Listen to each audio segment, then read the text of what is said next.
Recording in progress.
Good evening. I will now call the Auburn Study Session meeting for Monday, February 24th, 2025 to order. Tonight's study session meeting will be held both in person and virtually. Sean, would you please call roll? Deputy Mayor Rakes. Here. Councilmember Hammer. Here. Councilmember Baldwin. Excused.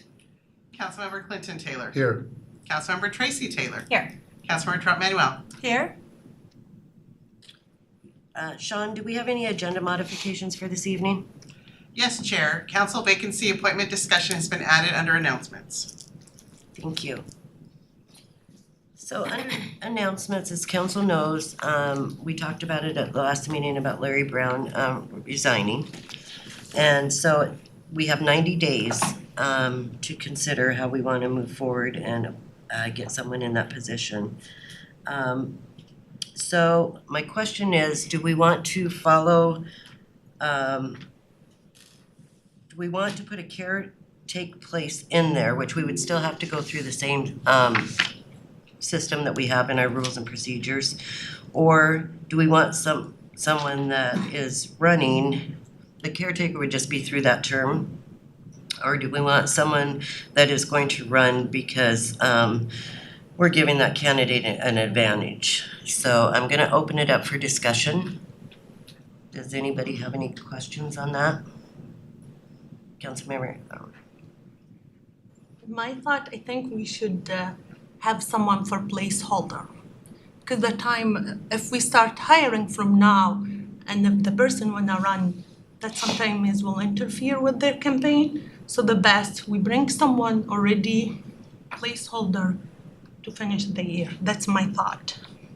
Thank you. Any other comments? Councilmember Taylor? Thank you. So with the placeholder, is that the same process that we went through the last time? No. So it would We'll just be, still follow the process in our book. We'll make an announcement, and we'll still take applications. But in that we will put that it's just a spot that is only till the end of December. So they will know ahead of time, or we will open it up to everybody. Councilmember Tracy Taylor. So if, I guess I'm confused Me in the too. sense that if it's a placeholder, it would be somebody, we would open it up for applications for everybody, correct? So then would they have to give the, would they have to say, I'm not going to run? Or is this, okay, so to me, I'm a little torn on this one in the sense that I feel like if we're going to open up to everyone and only say, this is only a placeholder, that's not really fair to everybody else that applies. So I guess it comes back to the question is, can we suspend our policy and procedure rules and go with a placeholder, in the sense, I guess, I don't know, I have so many thoughts on this, they're all confused right now. So, yeah, let me come back to me. Okay. Let me answer your question first. We don't have to suspend the rules to do that. Right. So we could, maybe Nancy, could you fill that part in for me? Yeah, sure. So you can choose to open it up to everyone. And when the applications come in, you can choose as a council whether you prefer someone who is a placeholder or someone who is new or may want to run for the role, or it may be someone who doesn't want to run for the role but wants to be a placeholder. There's nothing in that process that you would have to suspend your rules for. You could still open it up to everyone to apply who is eligible.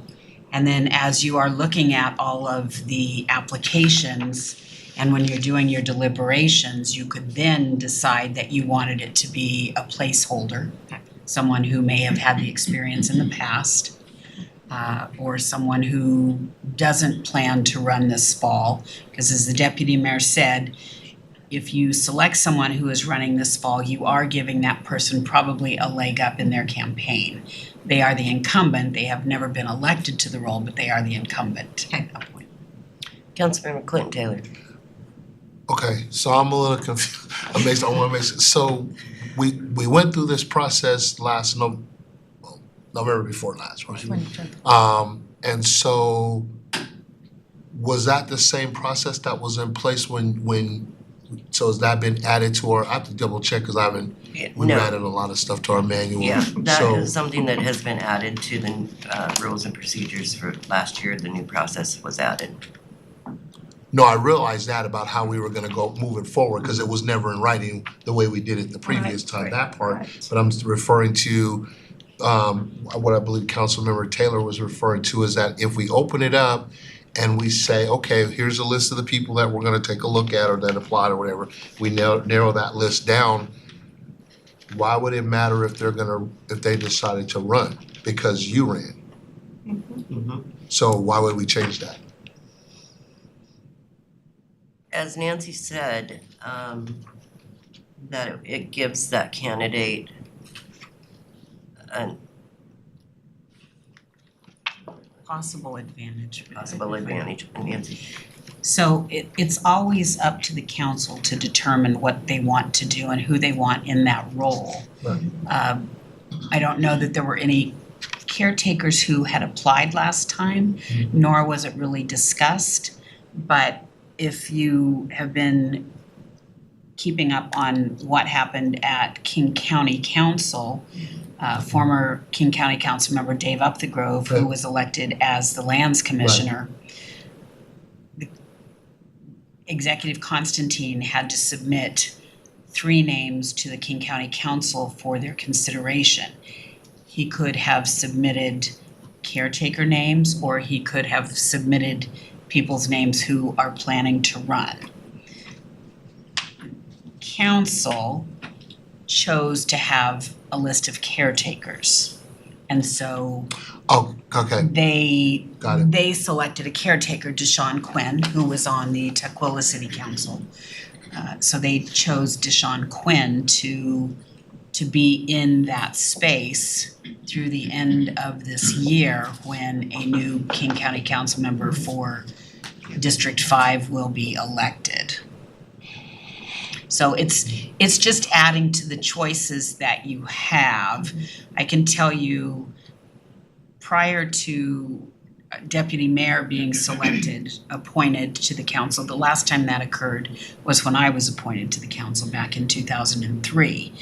At one point in time while I was on the council, we had, as we brought up a few months ago, we had a council member who was ill and was out for approximately 6 months. At that point in time, a caretaker was brought in, a former council member who was willing to serve for that time in order to have a full 7-member council. So that's where a placeholder didn't really come up when the appointment for our current deputy mayor occurred, but can be part of the can be part of the conversation. It's not a requirement, it's just adding to the possibilities.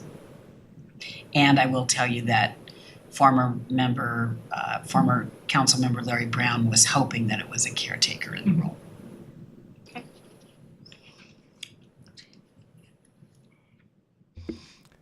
Mayor, Deputy Mayor, members of the council, Jason Whalen, your city attorney.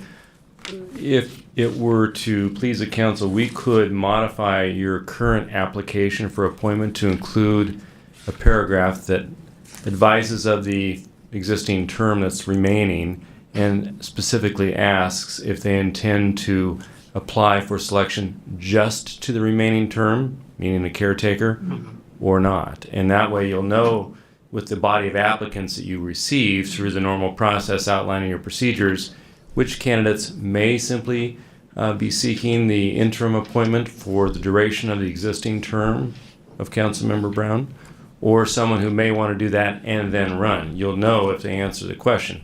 We can't hold them to that, but you will know through the application process what the intent of the applicants would be at that point.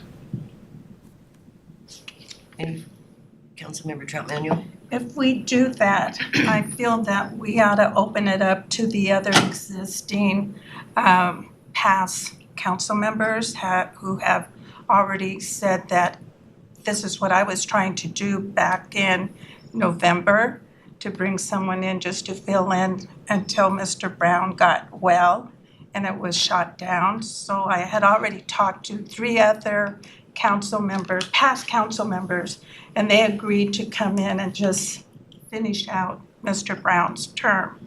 So it should be offered to them as well if we're going to open it up, because they're ready to come in as well to apply. Okay, so this process that we're talking about, anybody can apply, so they Right. would be able to. Right. Yeah. Right. Councilmember I Tracy was Taylor. just gonna ask for clarification on that one. I just feel that that's preferential treatment to other applicants that wanna do that. So I think that needs to be thrown in the pool with the rest of the applicants. Right.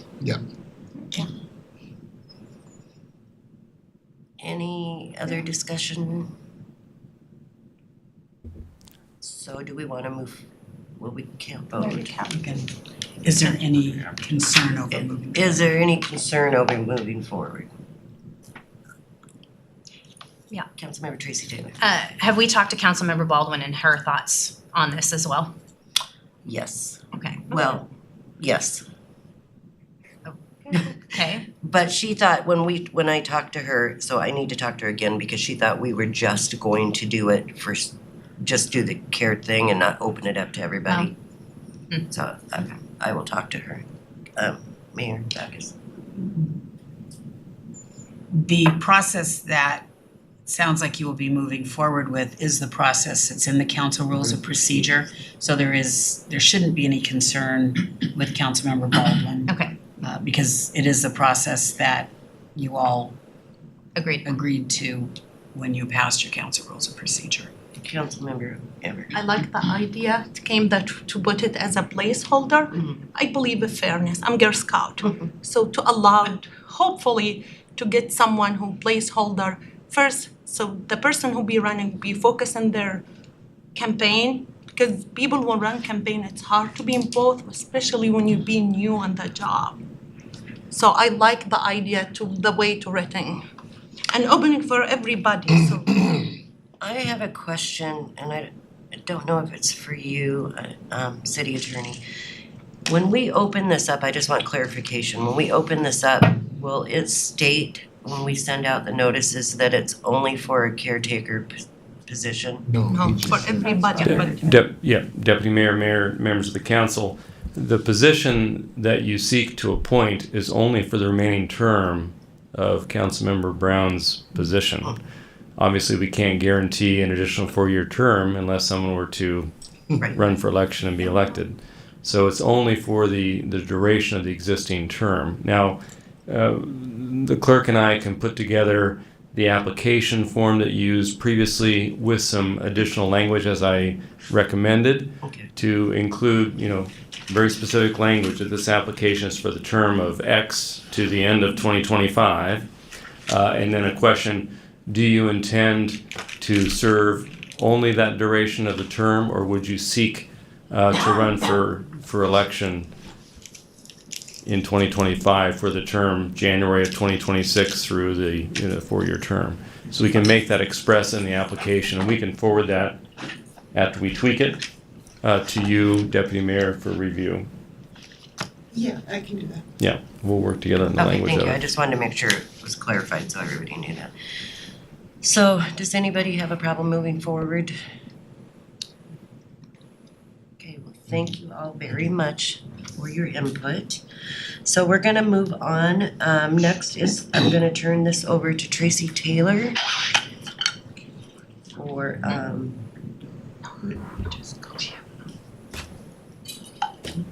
Community Wellness, the chair of Community Wellness is Councilmember Manuel. There's a presentation from. You start first with presentation. no, yeah, it was under Tracy. No, No? It's you. it's you, it's under the general portion of the meeting. Okay, I'm just gonna call up then, Director Gao. Yes, so we have King County Metro here to provide a presentation on their South Link Connections project. And along with them, we have Veronica Bean, who is our transportation planner, who will introduce our folks from King County Metro. Thank you. Good evening, Council. Today we have two representatives from King County Metro to discuss the South Link Connections Mobility Project and how that will affect Auburn. Thanks, Veronica. Hi, everyone. My name is Nicole Aguirre. I use she, her pronouns. I'm a transportation planner at King County Metro and also the project manager for the South Link Connections Project. And hi everyone, my name is Cristina Gonzalez. I use she, her, AF pronouns. I'm a community engagement planner with King County Metro. So I'll start us off with some project background. Sorry, my is a little short. So as soon as 2026, Sound Transit will be extending the Link 1 line from its current terminal at Angle Lake all the way down to downtown Federal Way. And as part of this extension, they'll be opening 3 new stations, one at Kent Des Moines by Highline College, one at Star Lake, and then one in downtown Federal Way. Recognizing that the Federal Way Link extension brings a really big transit investment to South King County, the South Link Connections project is a restructure of Metro service in the area to respond to this new investment and also make sure that we're meeting the most up-to-date community needs. As part of our project scope, we are considering changes to a scope of 22 routes. You can see those listed on your screens. These are routes that were selected to be part of our project because they either operate near one of those future light rail stations or because they provide service into Seattle that could be considered duplicative of Link once it extends down to Federal Way. We have 11 jurisdictions within our project area. We've been really happy to work with the City of Auburn very closely on this project, and we'll talk a little bit more about that collaboration in a bit. In terms of our timeline, our project is conducting 3 phases of engagement, which really allows for us to see continuous feedback from the community and have an iterative process that builds off of that feedback. We started this process back in the spring of 2024 with our phase 1 engagement, where our focus was to really educate the community about this project, be able to understand what transit gaps and mobility needs there are, and also recruit for our 2 advisory boards. Those advisory boards are our mobility board, which is our community advisory board, and it's comprised of folks who live, work, and travel in our project area. And we also have our partner review board, which is staffed by jurisdictions, major institutions, major employers, and community-based organizations. All jurisdictions were invited to staff our partner review board, and we work with these 2 groups throughout our process. They've really helped shape our priorities and our design concepts, and you'll see those priorities reflected in our phase 2 network. We're currently sharing our draft concepts with the public through the end of this week, so really rounding out the bases on our phase 2 engagement and seeking feedback on that initial set of concepts. And then we'll take some time to really understand that feedback and apply further changes and come back out to the public in summer of 2025. And we really hope to return to this specific venue to keep you all updated on what we heard and how we're responding to that. After that, we'll take some time to finalize our plan and submit it to the King County Council for their adoption in spring of 2026. And then we are hoping to start implementing our restructure in the fall of 2026. So a lot goes into this process, but we wanted to demonstrate, how we're really keeping in touch with the community and seeking feedback constantly throughout our process. This slide has a lot of information about all of the things that we considered when proposing changes. So I'll start over on the left with our data and analysis. So that's really all about understanding how people are traveling, how they want to travel with transit, understanding where equity priority populations live and work, also understanding how our current service is performing and where we can optimize our service. Jumping over to the right, we have our capital and operational considerations. So it's pretty easy to draw a line on the map, but we need to make sure that a 40-foot or a 60-foot bus can actually go on specific streets and make certain turns. There's also things like making sure there's space at the end of a route for a bus to take a break and our operators to use the restroom and take care of their needs. And then the middle blue bucket of community input is making sure that we're using everything we learned from our phase 1 engagement, everything we know from our prior research, and working with that partner review board and mobility board to really understand, one, the important connections and destinations in our project area, and two, what our prioritized mobility needs are. So we heard a whole host of things that folks would like transit to do with this network, and those two boards really helped us land on 5 areas to really focus our changes.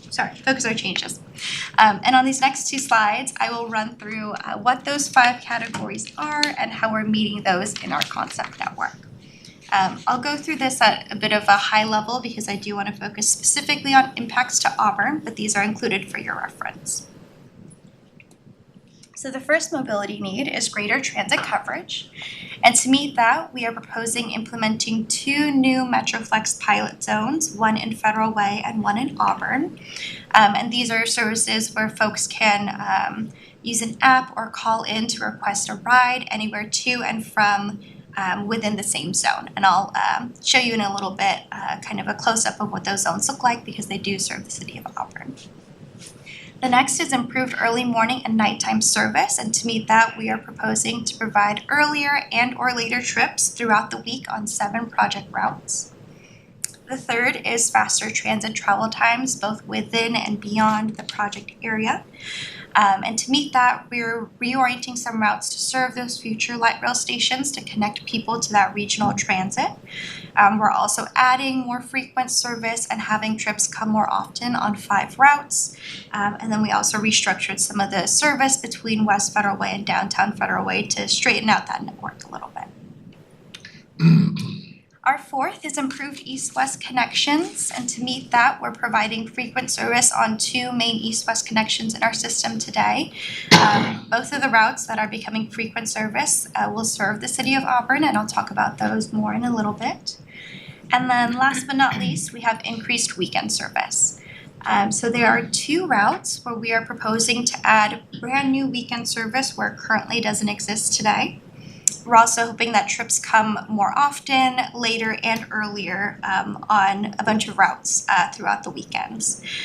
In total, we're proposing 35% more trips on Saturday and 75% more trips on Sunday compared to today. And then lastly, we're trying to match our Saturday and Sunday schedules so that folks just have one consistent weekend experience, hoping to remove some barriers and make our service easier to understand. We do recognize that with these improvements, there are trade-offs that have to be made. So as part of our process, we are proposing the removal of 10 peak-only routes. It is important to note that of those 10, 9 are currently suspended and they're not in operation today, and folks can't use them and haven't been able to use them for a number of years. We are also proposing the reduction of some unproductive and lower ridership services, and all of this is to be able to have resources to invest in those 5 needs. I will say that none of the services listed on this slide for removal or reduction serve the city of Auburn.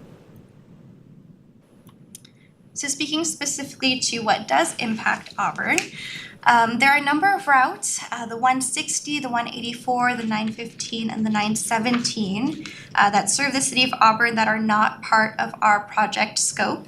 So there are no changes proposed to these routes.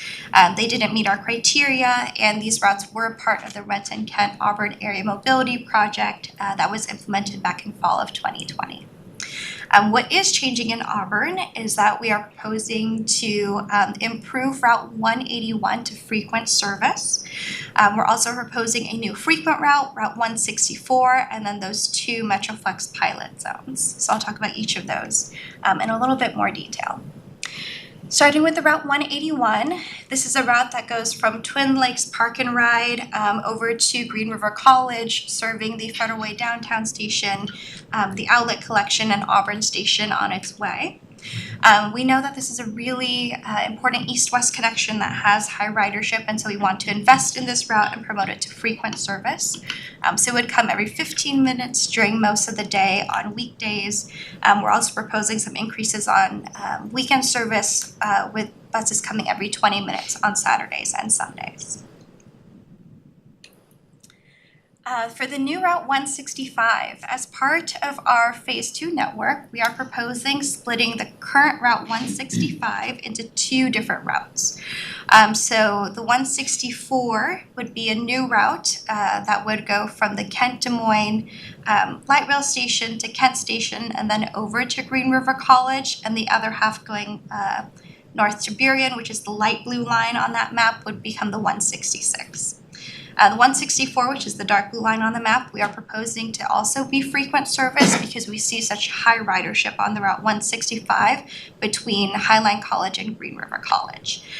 So this is a really important improvement that we wanted to make with this network. I also do want to highlight the increased service on Sundays. We're proposing that it would come every 30 minutes. Today on Sundays, the Route 165 comes every hour. So this would also be a big improvement for folks using that route. And then lastly, I want to talk about the MetroFlex pilot zones. As I said earlier, MetroFlex is an on-demand transit service where folks can use an app or call in to request a ride anywhere within this zone. So the Auburn MetroFlex zone is proposed to serve the Auburn Riverside High School, Auburn Station, and areas south of SR 18, east of A Street, north of the White River, and west of Auburn Way South. We do want to give a really big thank you to Ingrid and Veronica and Jacob for their help in designing this. It was a really nice collaboration between Metro and the City of Auburn to really land on the design of this zone. And then I also want to share a little bit about the Federal Way MetroFlex zone. This will serve some portions of Auburn. We actually received feedback from the City of Auburn that we should include some job sites over on the West Hill. So in response to that, we did expand the zone to include those. So thank you again for that feedback. With that, I think, Christina, I'll turn it over to you to talk about our Phase 2 engagement efforts. All right. Thanks, Nicole. Hopefully y'all are feeling good about the improvements and changes to what we're proposing right now in the network. And so as Nicole shared, based on our community feedback, we've created this concept map. And so now we are out in community. This is our last week. We have until February 28th to get feedback. And so our website is on the screen, southlink.connections.com. We have the website, survey, and flyers available in 15 languages: Amharic, Arabic, Chinese, both simplified and traditional, Dari, of course, English, French, Korean, Russian, Somali, Spanish, Tagalog, Tigrinya, Ukrainian, and Vietnamese. And we're doing this because we recognize that our communities in South King County are very diverse, and we want to make sure that we are providing materials in as many languages as possible. We are doing lots of public outreach. We are in most of our high ridership bus stops. I was in the Auburn Transit Station last week talking to folks. We are doing multiple community events. We have been flyering in key areas and neighborhoods, including at least 7 locations here in Auburn. We have a social media campaign and toolkit that I believe your team has shared with y'all, and we will be sending that out again. And we're outreaching, working with multiple community-based organizations. In a second, I'll share how we're partnering with a couple of specific ones. My colleague Nicole talked about the mobility board, and y'all have 3 members of the mobility board that either live, work, or travel quite a bit through Auburn, and so you're definitely very well represented. As we shared in our partner review board, your team and staff is really amazing, and in terms of how we've been able to work together. And we will continue the roadshow of doing city council presentations. And we've had a few open houses as well, so you can find those recordings online, and we have those in 5 languages as well. And as I shared earlier, so we reach out to several community-based organizations, but really recognizing that folks receive information in different ways. So we do have an online survey, and we have over 2,000 folks that have already responded. And of course, we want more, and we recognize, though, that not everybody feels really comfortable going online and doing a survey. And so we've partnered with these community organizations on your screen, specifically providing financial resources to make sure that we are providing education and awareness in a way that's culturally relevant to folks, to make sure that we're getting the feedback from as many communities as possible who ride and who hopefully will newly ride our bus transit system. And I think that's it for that slide. And then in terms of how cities can get involved, if you have not already, please take the survey, southlink.connections.com. Please continue to share that. It's been really great to see it on council newsletters and through personal and organizational social media. We really value the opinion of community, as well as the opinion of all of you representing the residents of Auburn. Really continue to encourage the support of their city staff. So as Nicole mentioned, and I'll do a shout out definitely to Veronica and Ingrid and Jacob and James, who've been very supportive in engaging with us. And if you have any questions, please feel free. Both Amanda Pleasant Brown is out sick, so she sends her condolences, and our team has split up as they're at another city council presentation, and so you can contact them for sure if you have any questions. But we are going to open the question and answer portion. If you have any questions that you'd like to clarify, or you just have some comments or feelings about what we just shared. Thank you very much for your presentation. I will share that I am excited about hours on the weekends. I think that will be great for anybody wanting to go to any sporting events or anything. So I'm very happy about that. Council, do you have any questions? Council Member Tracy Taylor. Thank you, Deputy Mayor. First off, Jessica and Christine, thank you again for your presentation. I certainly appreciate that. My question lies with the your advisory board. I believe there's 17 members on your advisory board. Am I correct on that? So I think you're talking about our mobility Yes, board. I'm sorry. Yes, your mobility board. Yeah. Okay. And only 3 represent the city of Auburn. Was there more outreach for people in Auburn for that, or? Yeah, we connected with, I think, our city officials and just our massive social media campaign to encourage folks to join. And so then we were just trying to find a balance between city representation, as well as folks that either lived versus worked versus traveled, and also just looking at the diversity of our community. And so that's kind of how it broke down, so depending on what people's experiences were. Councilmember Tracy Taylor. Follow up to that question, do you have the breakout of the cities that are involved on your mobility board and what the percentages are for each city? I don't have it right in front of me, but I can certainly get that for you if you'd like. You still have more? Mm-hmm. Let me get Councilmember Lamar first. So first of all, I'm so happy to see the new route, the 915 going to Enumclaw, especially the old, I think the route, the old one was stopped around 4:30 or 6:30. So this is a good one. Second, I have a question. I Google it, but I need to know. What's the difference between Metroflex and Micro Transit? Macro, yes. Can you explain it? Yeah, Metroflex is, and I'm not an expert on this, I primarily work on the bus side, but we think of Metroflex as one of our mobility tools, and so it's a type of microtransit where it really helps to facilitate connections within a certain area, and we're hoping that it'll be used to facilitate connections to transit, which is why both of those zones connect to a major transit center. The Auburn connects to Auburn Station, and then Federal Way to the future Federal Way downtown station.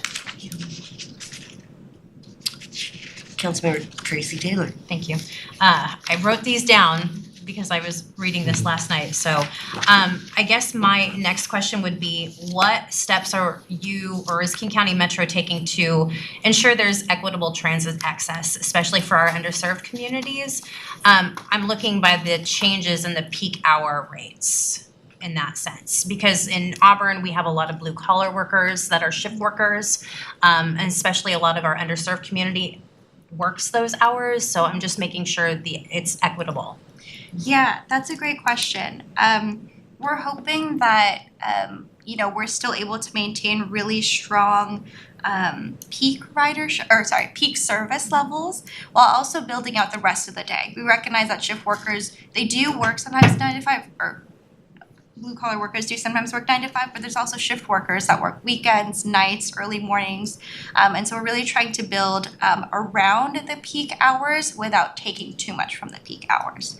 And so by being able to use the resources that we were investing in routes that go all the way to downtown Seattle and kind of letting Link do what Link does best, we're hoping to be able to more positively affect more people and make more different types of transit trips possible by building around the peak hours. Thank you. We've also received feedback from our partner review board members, employers, as well as, and we've done interviews with several community-based organizations that are working with different populations that have a variety of, their constituents have a variety of work shifts. And so that's something that we considered as well in terms of trying to get feedback for that. Councilmember Tracy Taylor. Thank you, Deputy Mayor. I love transit. So I guess my next question sits where I'm looking through your community-based organizations that you work with, you partner with, none of which that are on this list are from the city of Auburn. Mm-hmm. So are you planning to reach out to community-based organizations here in the city to work with them moving forward? Yeah, so those are the ones that we've partnered with that provide financial resources to, and some of those organizations are based in certain places, but they work with communities throughout King County.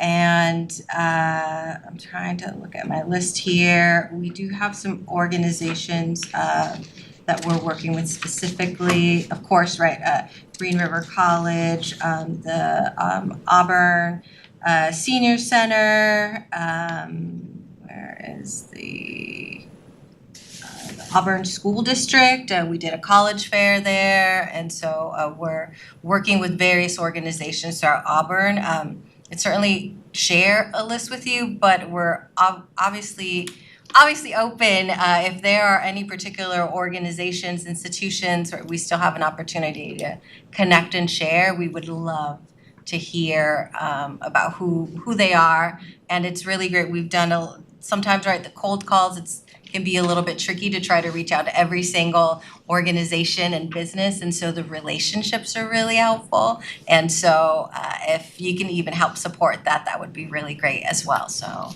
we welcome it. Councilmember Manuel. I want to give you kudos for, now I know why you were so happy walking in here. This report. I'm really excited too. Thank you for what a great report. My question was that I'm really happy to see that you've added more routes over on West Hill, because I know that there's a lot of people over there that wanted to use the bus ride, but they had to go down below or whatever. So thank you for adding some up in that area, and also down to 98th Street too. That was a really needed area too. So thank you very much for really looking at this and helping our citizens. Thank you. And Councilmember Moore. 2 comments. First, can you say thank you to the person who made the Arabic survey, because I read it yesterday, so they did good job. Second, there is a plan for us to ride the 9:15 when we go to Enumclaw, the first route. This is promise for us to ride the bus or no? You're asking if you can ride the bus? When the first, yes. Oh, well, I mean, this is where a collaboration is exciting. If you all want to make that an event. Yeah. Yeah, ribbon cutting in front of like the bus. We are open to any and all, anything that's gonna let more people know about the increase in service or the service and encourage people to ride in any language with any community. We would be very happy to do that.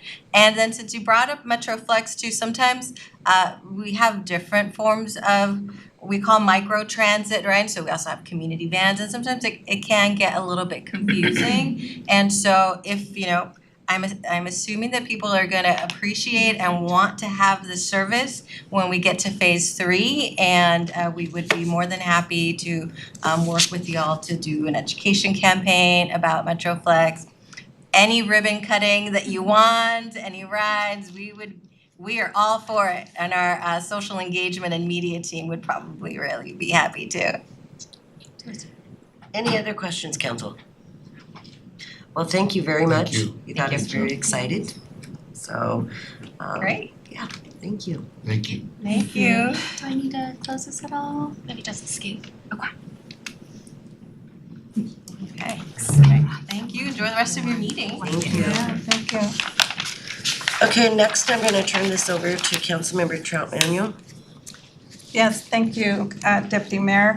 Next, I'm going to invite Director Crum to come forward and present on resolution number 5804. Thank you, Chair Trout Manuel. The SCIP Executive Manager, Claire Goodwin, and Dorsal Plants are here tonight to present SCIP's Housing Capital Fund recommendations. Thank you. Welcome. Thank you. Good evening, Chair, members of the Council, and Mayor. My name is Claire Goodwin. I am the Executive Manager for the South King Housing and Homelessness Partners, or SCIP for short. And this is my colleague, Dorsal Plants, SCIP Program Coordinator. And we are excited to be here tonight to present the SCIP Executive Board's 2024 recommendation on the Housing Capital Fund. And this is an annual process, and you may recall a similar presentation from me last year at this time, and we'll continue this in the future as well. Thank you. So for those that are new to our work, SCIP is your sub-regional affordable housing consortium made up of 11 South King County cities, your city included, plus King County. We are a unified, coordinated, and collaborative coalition funding the construction and preservation of affordable housing right here in South King County. This is a meaningful opportunity to pool funds together with neighboring cities to collaboratively make an impact on the subregion's affordable housing shortage. And to date, we have pooled over $11.2 million to house our low-income neighbors or rehabilitate deteriorating multifamily buildings. SCIP pools Substitute House Bill 1406 funds and House Bill 1590 funds and general funds from the 11 cities listed on your slide. In 2019, Substitute House Bill 1406 became law, allowing cities and counties to recapture a portion of Washington state sales tax when it's used to support affordable housing initiatives. In 2020, House Bill 1590 became law, allowing jurisdictions to impose a 0.1% local sales and use tax to support affordable housing, behavioral health facilities, and related supportive services. Cities had a limited window to act and retain those revenues before the county collected that revenue. Only 4 South King counties collect it, and yours unfortunately does not, but we do pool those funds every year through the execution of an interlocal agreement in addition to the 1406 funds, plus any general funds that cities would like to contribute.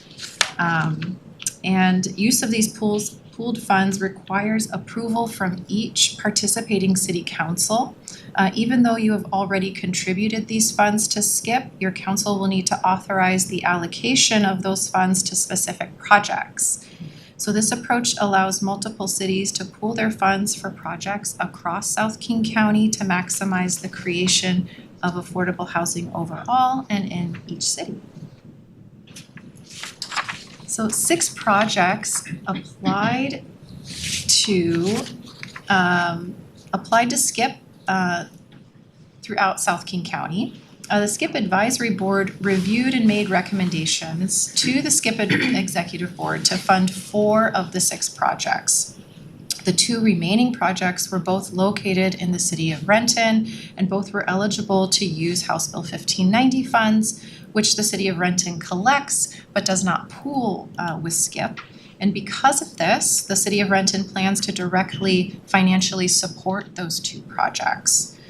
So after careful deliberation, the SCIP Executive Board concurred with the SCIP Advisory Board's recommendation to fund 4 projects totaling $4.1 million, with the breakdown by funding source listed on your slide and described in your agenda packet under the SCIP Executive Board memo dated January 23rd, 2025. And per the requirements of our interlocal agreement, we are seeking concurrence from you on this recommendation. So the SCIP Executive Board recommends the 4 projects listed on the slide, and I will briefly go through each one. So Mercy Housing Northwest Burien Family Housing in Burien is a 91-unit new construction multifamily rental development located on property donated by Mary's Place that operates an emergency shelter next door and is in the process of developing a new shelter to replace the existing one. The project will support households earning between 30% area median income, or AMI, and 60% AMI, and includes set-asides for families with children exiting homelessness and households with a physical disability. $2 million is recommended by the board. And this project was the recipient of a SCIP award during the 2022 funding round, and the recommended amount will be added to the previous award.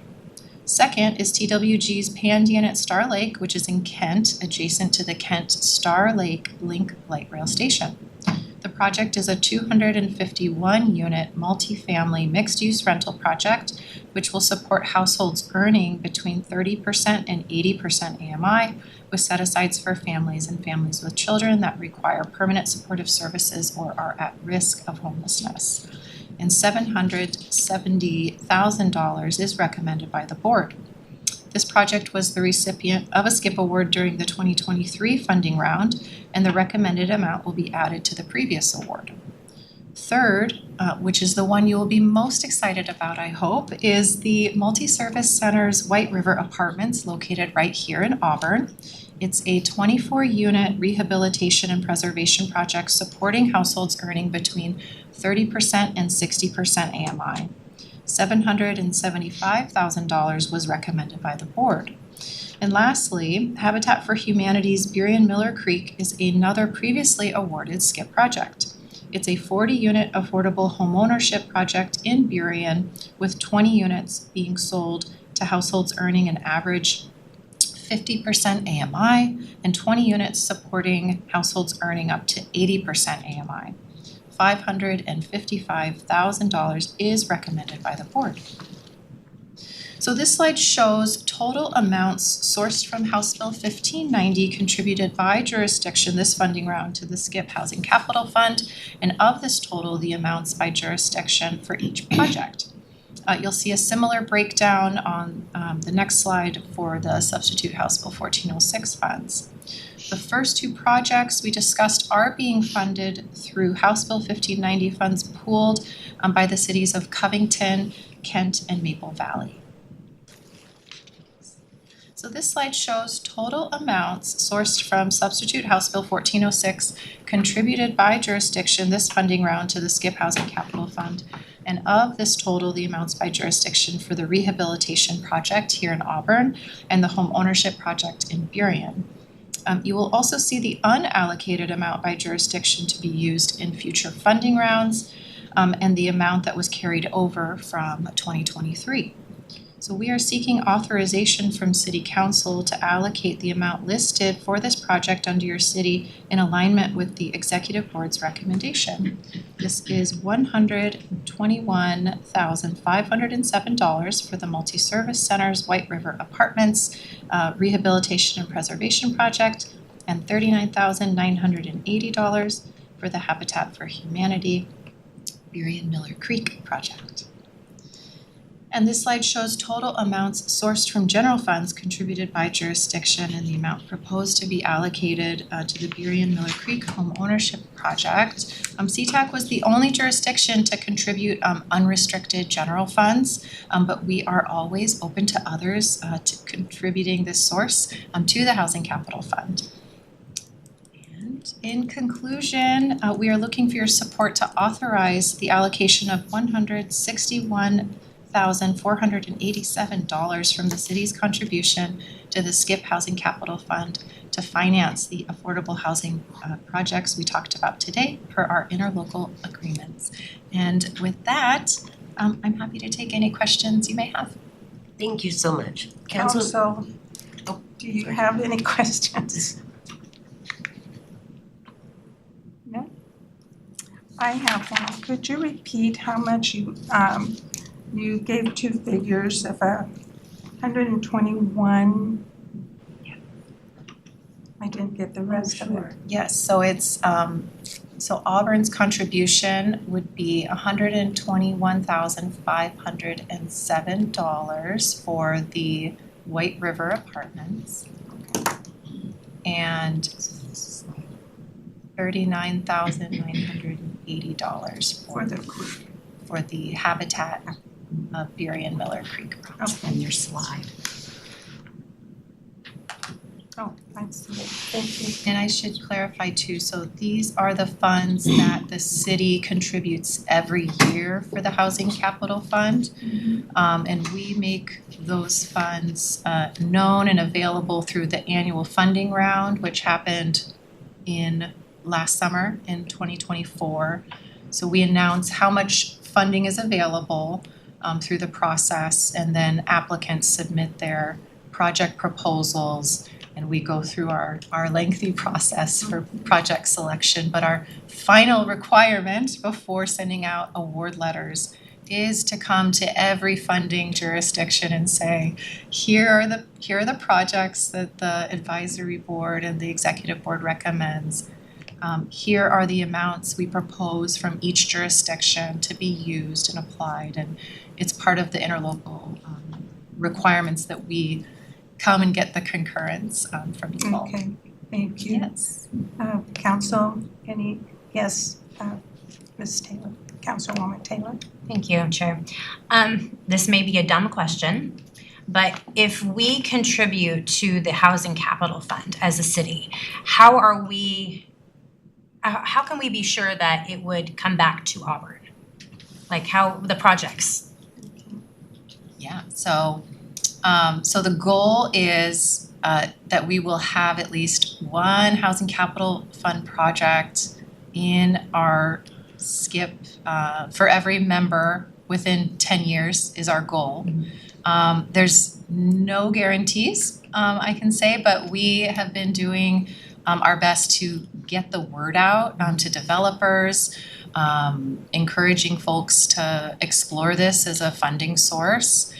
And so it coming back to Auburn here is really exciting, I think. It's the first time Auburn has had a SCIP funding project. It's only our third funding round, so it's still pretty new and we're still learning. There's developers that didn't know about the fund, and so every year we try and amplify that and make sure folks are aware. But Auburn is, I would say, well positioned for this type of project, and we funded a similar project in the city of Des Moines from the same property owner from the multi-service center in the previous funding round. And so we're excited for this possibility too. And part of the adopted funding priorities of the board is geographic diversity. And so it is something we consider every funding round. I have to say that I'm excited. You're right, I've been on this committee for a while, and this is the first time I've seen where we have something here in our city. So thank you. And contribute for the mayor being on that. You're still on that board. Chair of the board. Chair. So thank you. Council, any other questions? No? Thank you very much. Looking forward to seeing you again. I'll turn it back over to Deputy Mayor. Thank you. Council, we've hit the end of our agenda, so we are adjourned.